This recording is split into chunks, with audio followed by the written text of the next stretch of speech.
Hello everyone, as you know SBI PO 2026 की notification out हो गई है। तो मैंने सेक्शनल मॉक दिए जस्ट अभी इंग्लिश का। तो ये मैंने 31 अटैम्प्ट किए हैं जो कि गाइडली से किए हैं मैंने। PDF बंडल सेट 4 था सेक्शनल मॉक टेस्ट का। तो ये मैंने किया है और मैंने इसमें 31 अटैम्प्ट किए और इसमें मेरे 2 रॉन्ग हुए हैं।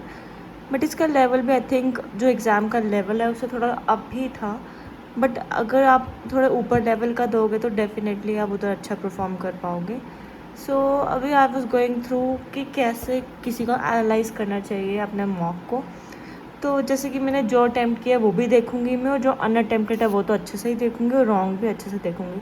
सो मेरा सबका टाइम आप नोट कर सकते हैं कि मैंने under a minute he questions को किया है। और ये 2-3 मिनट्स उसी में लगे हैं जो कि RC होंगी, RC के क्वेश्चन होंगे, RC की मैंने रीड की होगी तो उसमें लगे हैं।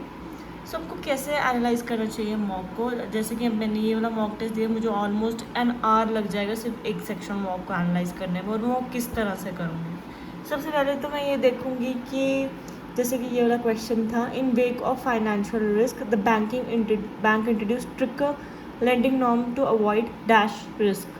तो इसमें मैंने 12 सेकेंड लिया और मैंने बहुत जल्दी नीचे वाले पहले सबसे पहले ख़त्म किए थे। तो आप देख सकते हैं इसका time 9 seconds, 11 seconds, 8 second, 12 second.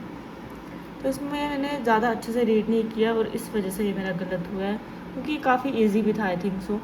In the wake of financial risk the bank introduce trickle lending norm to avoid speculated risk, जो कि हम गेस कर सकते हैं कि ये रिस्क हो सकता है, ना कि कैलकुलेटेड रिस्क। सो ये बहुत ही ईजी था। बट अब मैंने क्या करना है कि स्पेकुलेटिव का मैं देख रही हूँ। स्पेकुलेशन का क्या मतलब होता है कि आप गेस करो किसी चीज़ को, कि आप सोचो ये हो सकता है, मतलब कि बिल्कुल डेफिनेट चीज़ तो नहीं है बट यू कैन गेस। ये गेस वर्क के ऊपर वर्क करता है। अब मैंने इसका सिनोनिम देखा तो वो है कंजेक्चुअल, जो कि सेम है, तो ये मैंने नोट डाउन कर दिया। तो आप ऐसे कर सकते हैं और इसके और सिनोनिम्स देख सकते हैं जो कि पेपर में आने के चांसेस हैं, क्योंकि ये सब बेसिक वर्ड्स हैं और पेपर में बेसिक वर्ड्स के ही सिनोनिम्स और एंटोनिम्स आते हैं। तो ऐसा मैं एनालाइज करूँगी। जैसे कि अब ये क्वेश्चन है, despite the clear evidence of misconduct the employer was dash by the internal panel due to lack of formal complain. अब मुझे इनमें से विंडिकेट का तो मतलब पता था कि free from many charges, dismissed का भी पता था, बट इसके अकॉर्डिंग बेस्ट फिट हो रहा था विंडिकेट। और बाकी ऑप्शंस क्यों नहीं होते, जैसे कि लिखा है ना उन्होंने कि dismissed, the employee was dismissed by the internal panel, that does not fit in hair.